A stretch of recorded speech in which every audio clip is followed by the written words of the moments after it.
We bring to you this special Hunger Podcast episode dedicated to the people of Istanbul, Turkey, on the terrorist attack that took place in Taksim Square on November 13th, 2022. Once upon a time, when there was hunger.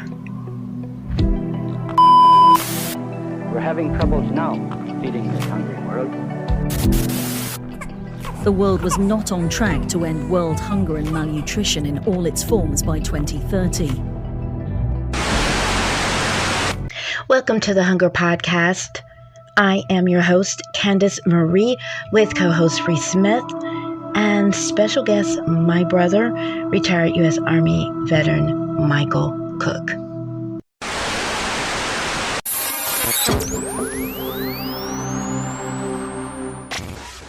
Thank you for tuning into Hunger Watch. I'm your host, Rhys Smith.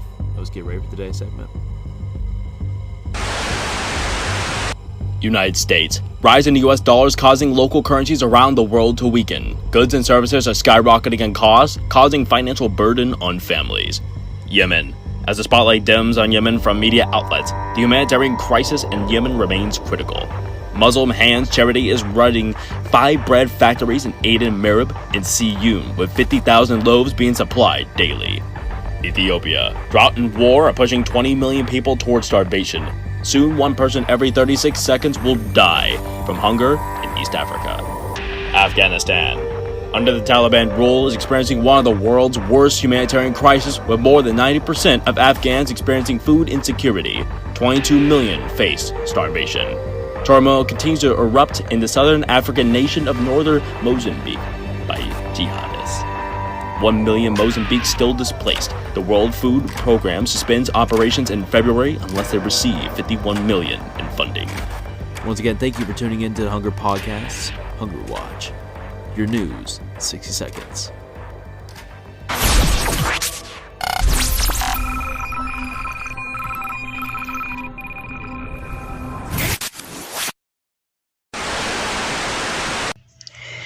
So, where is Turkey located? Turkey is located in southeastern Europe and southwestern Asia. To be clear, with its foot in Europe, it is also the gateway to the Middle East. Turkey shares borders with quite a few mix of countries: Armenia, Bulgaria, Georgia, Greece, Iran, Iraq, and Syria. Istanbul, home to 15 million residents, is a popular tourist destination. Its geography is also interesting, with the Bosphorus Strait, which separates the city, with one side Anatolia, Asia Minor, and the other side Europe. The European side of Istanbul is full of tourists, popular shops and eateries, UNESCO World Heritage sites like the Hagia Sophia and the Galata Tower. And it was on the European side, in the Taksim Square, where the terrorist attack took place. Turkey is an ancient land, rich with history, language, and culture. Turkish food, red color black tea, whirling dervishes, and a president who founded Turkey of nearly 100 years ago, Mustafa Kemal Ataturk, remains relevant. His legacy lives on in pictures, film, museums, and frequently mentioned from the lips of the people. For others, there is more nostalgia for the Ottoman Empire period. Turkey is a secular country, not an Islamic country. However, nearly 100% of Turks identify as Muslim, and there is around 85,000 mosques. There was a time recently I wanted to move to Turkey, and my brother Michael would tell me stories about how the call to prayer always sounded like he was in the middle of an epic movie during ancient times. He recalled beautiful mountains and beautiful sunrises and sunsets in Turkey. Sometimes he would witness these beautiful times in the military guard tower. Because of the heinous terrorist attack in Istanbul, I was curious to get my brother's thoughts on it. I asked him how did he become deployed to Turkey, and did he see poverty there? This is what he wanted us to know.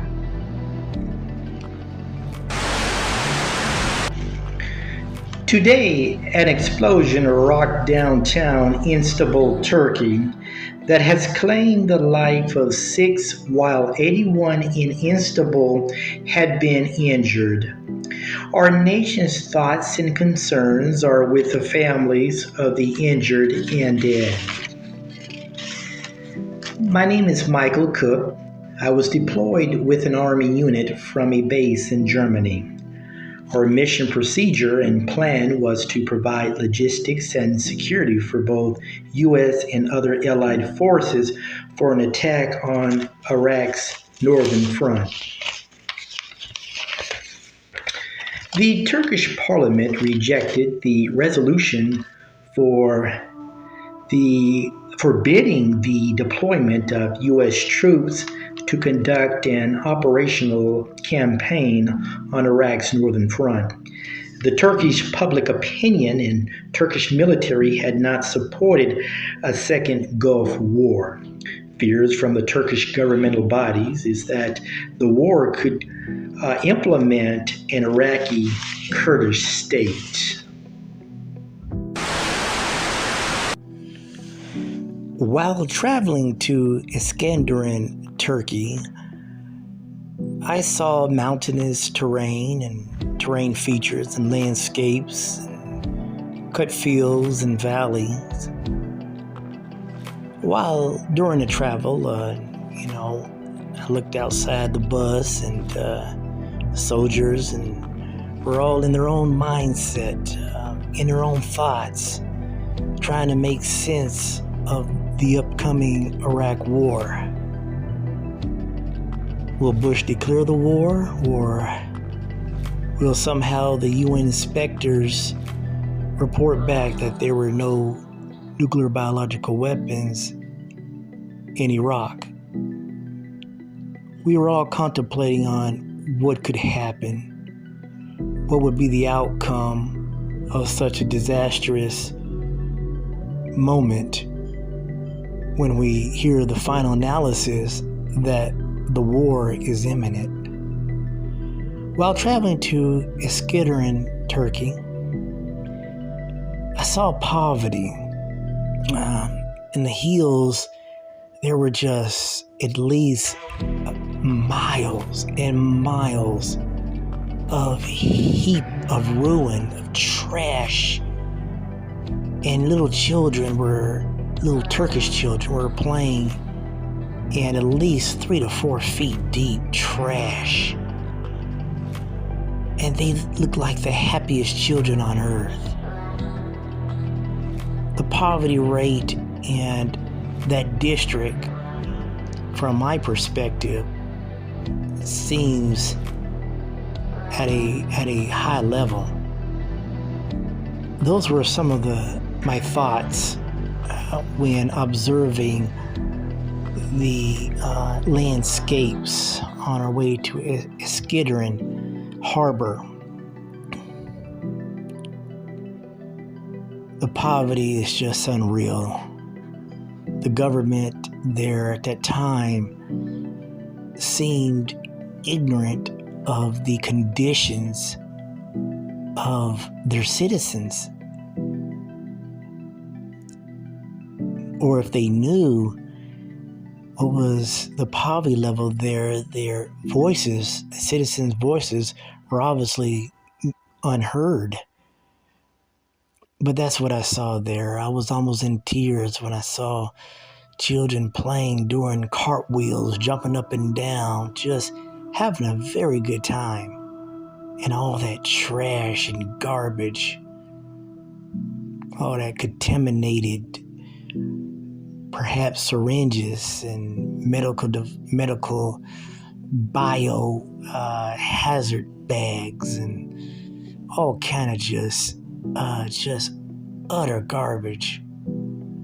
Scrap metal from various locations. But those were some of the things I've seen in regards to poverty.